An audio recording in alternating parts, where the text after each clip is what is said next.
செவ்வாய்க்கிழமை மார்னிங் எடுத்த routine video தான் உங்கள் கூட ஷேர் பண்ணியிருக்கீங்க.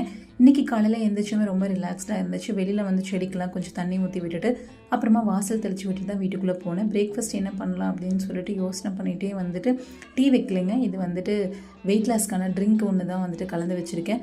மாவு கொஞ்சமாக இருந்துச்சு, சரி இதை வச்சு தோசை ஊற்றிக்கலாம் அப்படின்னு சொல்லிட்டு சட்னி தான் அரைக்க வந்தேன். ஏன்னா எப்போ கரண்ட்டு போகும் அப்படிங்கிறதே தெரியவே மாட்டேதுங்க. அடிக்கடிக்கு கரண்ட்டு போயிட்டே இருக்குது. சரி சட்னி அரைச்சி வச்சுட்டா தோசை தானே அப்புறமா ஊற்றிக்கலாம் அப்படின்னு சொல்லிட்டு ரானியன் சட்னி தாங்க அரைச்சிட்ருக்கேன். இது ஆல்ரெடி வந்துட்டு என்னோடய சேனலில் வந்துட்டு ரானியன் சட்னி வந்துட்டு எப்படி பண்ணணும் அப்படிங்கிறத அப்லோட் பண்ணியிருக்கேன். இது 2 நிமிஷத்தில் செஞ்சிடலாம். நீங்கள் கண்டிப்பாக வீடியோ பார்த்துட்டு ட்ரை பண்ணி பாருங்கள். டேஸ்ட்டும் ரொம்ப நல்லாயிருக்கும்.